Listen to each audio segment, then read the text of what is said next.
चलिए देखिए, कॉपी कलम बंद कीजिए, पहले समझिए आप 2 नंबर। ये भी वैसे ही बनेगा जैसे पहला क्वेश्चन देखिए 2 नंबर। 2 वृत्तों की त्रिज्या है क्रमशः 8 सेंटीमीटर है और कितना सेंटीमीटर है 6 सेंटीमीटर, ठीक है। उस वृत्त की त्रिज्या ज्ञात कीजिए। अब देखिए 2 वृत्त की त्रिज्या दे दिया है, अब कह रहा है उस वृत्त की त्रिज्या, मतलब तीसरा कोई वृत्त है, ठीक, जिसका क्षेत्रफल इन दोनों वृत्त के क्षेत्रफलों के योग क्या है बराबर, मतलब इसमें देखिए उसमें परिधि दिया था, इसमें क्या दिया है क्षेत्रफल, तो उसमें परिधियों का योग कर दोनों का परिधि का योग जोड़ने पर तीसरे वृत्त के परिधि के बराबर था। लेकिन इसमें क्या करें, दोनों वृत्त के जो ये दोनों वृत्त दिया है इसका क्षेत्रफल क्या करें हम जोड़े, तो क्या करें योग की क्या तीसरा का वृत्त के योग के क्या हो जाए क्षेत्रफल के बराबर, मतलब तीसरा का क्षेत्रफल के बराबर। मान चले ये दोनों वृत्त का क्षेत्रफल निकाले, ठीक, इनका क्या करें जोड़े, तो अगर जोड़ करें तो तीसरा वृत्त का क्षेत्रफल क्या हो जाए उसके बराबर, मतलब ये दोनों का क्षेत्रफल जितना होगा उतना अकेले इसका क्षेत्रफल हो जाएगा। बात समझ में आ रहा है? तो क्वेश्चन वही है, सेम टू सेम बनेगा, देखिए कैसे समझ में आया क्वेश्चन। तो वही लिखाएगा पहले वृत्त की त्रिज्या दूसरे वृत्त की त्रिज्या ना,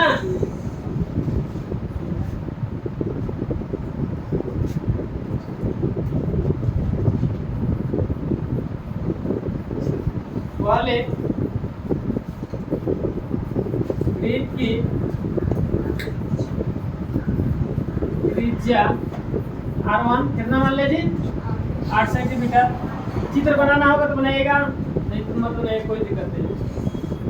दूसरे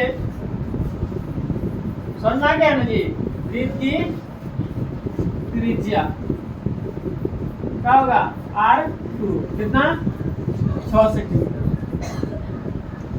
तीसरे वृत्त की त्रिज्या कितना होगा जी R3, पता नहीं, पता है। और 2 वृत्त का त्रिज्या दिया, तीसरे वृत्त की त्रिज्या में क्या कर रहा है पूछ रहा है, लेकिन एक कंडीशन यहाँ दिया है कि दोनों का क्षेत्रफल, दोनों वृत्त के क्षेत्रफल, ठीक है, अगर हम निकाले और निकाल के दोनों का योग करें तो तीसरा वृत्त के क्या जाए क्षेत्रफल के बराबर। यहाँ समझिए ध्यान से, मान के चलिए इसका त्रिज्या है 8, इसका त्रिज्या कितना है जी 6, ठीक है। दोनों का क्षेत्रफल निकाल दें, दोनों का क्षेत्रफल निकाले आज जोड़ दें तो तीसरा वृत्त कोई है इसका क्षेत्रफल क्या आ जाए बराबर। ले दोनों वृत्त का जितना मान के चलिए 100 cm है, दोनों वृत्त का क्षेत्रफल जोड़ने पर 100 cm स्क्वायर आ रहा है, तो इसका भी कितना आ जाएगा 100 cm, मतलब इसके दोनों का जोड़ करेंगे तो तीसरा वृत्त के क्या आ जाएगा बराबर। तो यहाँ किसकी बात हो रहा है क्षेत्रफल के।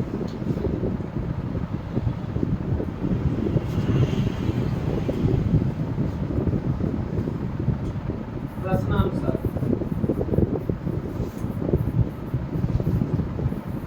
प्रश्न में दिया आपका कहते हैं पहले वृत्त का क्षेत्रफल प्लस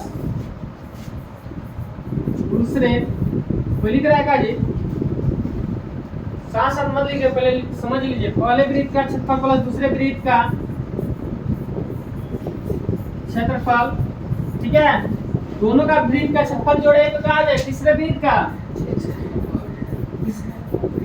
के क्षेत्रफल का आ जाए बराबर तीसरे।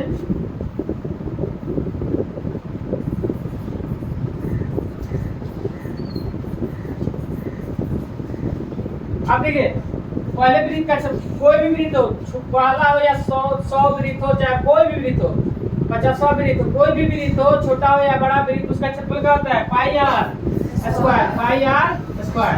अब आते पहले वृत्त का क्षेत्रफल निकालते हैं पाई आर स्क्वायर। पहले वृत्त का जो त्रिज्या है क्या है R1 है, दूसरे वृत्त का क्षेत्रफल क्या होगा पाई आर स्क्वायर। कोई भी वृत्त हो क्षेत्रफल क्या होता है पाई आर स्क्वायर, तो दूसरे वृत्त का क्षेत्रफल हो गया पाई आर स्क्वायर, इसका त्रिज्या क्या है दूसरे वृत्त का R2 है, तीसरे वृत्त का क्षेत्रफल क्या होगा जी पाई आर स्क्वायर होगा, इसका त्रिज्या कितना है R3 है, बोलिए आया समझ में। अब देखिए अब इसमें दोनों में क्या शामिल है जी पाई कॉमन लीजिए, अंदर क्या होगा जी R1 का स्क्वायर प्लस R2 का स्क्वायर बराबर क्या होगा पाई आर स्क्वायर है, यहाँ 3 रहेगा। बात समझ में। अब देखिए पाई से पाई क्या हो जाएगा खत्म होगा। अब बताइए R1 कितना है, R1 हम 8 में लिखे हैं ना, 8 का स्क्वायर, ठीक है, R1 8 है ना जी, 8 का स्क्वायर, R2 कितना है 6, 6 का स्क्वायर होगा, या R3 पता नहीं है, ठीक ऐसे लिख दे। अब 8 का स्क्वायर क्या होगा 64, 6 का स्क्वायर 6, तो कितना होगा जी R स्क्वायर, R3 का स्क्वायर ना, R3 का स्क्वायर, अब जोड़ेंगे कितना हो जाएगा 100, 100 का बराबर R3 का स्क्वायर। बात समझ में? अब देखिए यहाँ स्क्वायर जब हटाएंगे, जब स्क्वायर हटाएंगे ना, R3 जब लिखेंगे स्क्वायर हटाएंगे तो रूट में जाएगा 100, बोले 100 का वर्गमूल क्या होता है 10, आपका आंसर आ जाएगा 10, मतलब तीसरे वृत्त की त्रिज्या कितना आ जाएगा 10। आया समझ में? कोई दिक्कत? चलिए